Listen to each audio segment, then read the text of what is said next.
আজকে বাংলার একটা রচনাধর্মী প্রশ্নোত্তর তুলে ধরছি। এটা হলো বোমযাত্রীর ডায়েরি গল্পের বিষয়বস্তু। তো বিশিষ্ট চিত্র পরিচালক এবং সাহিত্যিক সত্যজিৎ রায়ের জনপ্রিয়তম গল্পগুলোর অন্যতম আকর্ষণীয় বিজ্ঞানী চরিত্র প্রফেসর শঙ্কুকে নিয়ে লেখা প্রথম কাহিনী বোমযাত্রীর ডায়েরি। 1368 বঙ্গাব্দের সন্দেশ পত্রিকার আশ্বিন কার্তিক অগ্রহায়ণ সংখ্যায় প্রথম প্রকাশিত হয়। এই কাহিনীটি প্রকাশের সঙ্গে সঙ্গে বাঙালি পাঠকের সঙ্গে পরিচয় ঘটে বিস্ময়কর বিজ্ঞানী চরিত্রের।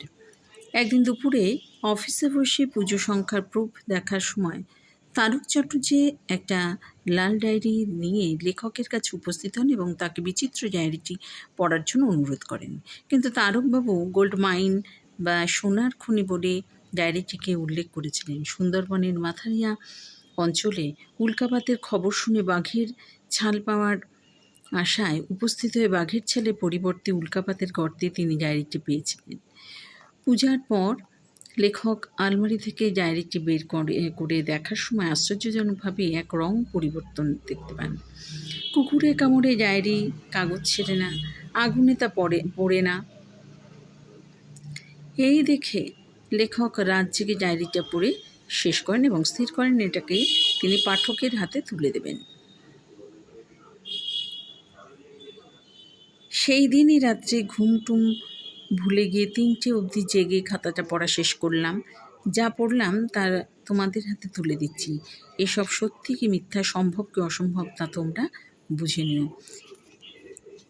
এক্ষেত্রে এই কাহিনীটির শুরুতে দেখা যায় প্রফেসর শঙ্কু তার 27 বছরের পুরনো ভৃত্য ও প্রহ্লাদের ওপরে নরশাস্ত্র প্রয়োগ করে শাস্তি দেন এবং মঙ্গল গ্রহে যাত্রার যে আয়োজন করেছিলেন তার জন্য উৎসাহিত হয়ে ওঠেন। ইতিপূর্বে প্রহ্লাদের ভুলে তার তৈরি একটি মঙ্গলযান ধ্বংস হয়ে গেছিল। বর্তমানে অবশ্য প্রহ্লাদ সম্পর্কে তার ধারণা বদল হয়েছে এবং আগামী মঙ্গল যাত্রার জন্য প্রহ্লাদকে সঙ্গী হিসেবে রাখবেন বলেও মনস্থির করেছিলেন। প্রহ্লাদটা বোকা হলেও ওকে সঙ্গে নিয়ে হয়তো সুবিধে হবে। আমি মোটেই বিশ্বাস করি না যে এই ধরনের অভিযানে কেবলমাত্র বুদ্ধিমান লোকেরই প্রয়োজন। অনেক সময় যাদের বুদ্ধি কম হয় তাদের সাহস বেশি হয়, কারণ ভয় পাওয়ার কারণটা ভেবে বের করতেও তাদের সময় লাগে।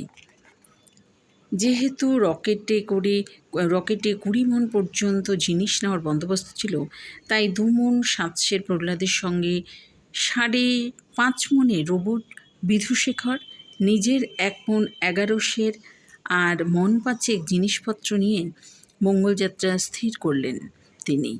বেড়ার নিউটনকে সাথে নেওয়ার জন্য তিনি ফিসফিল তৈরি ও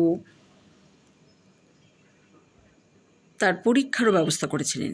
বিধুশেখরের ক্ষমতার উপর আস্থা প্রকাশ করেছিলেন তিনি, তাই মঙ্গলযাত্রার আগের দিন তাকে ও নিউটনকে পোশাক ও হেলমেট পরিয়ে তৈরি করে নিয়েছিলেন তিনি।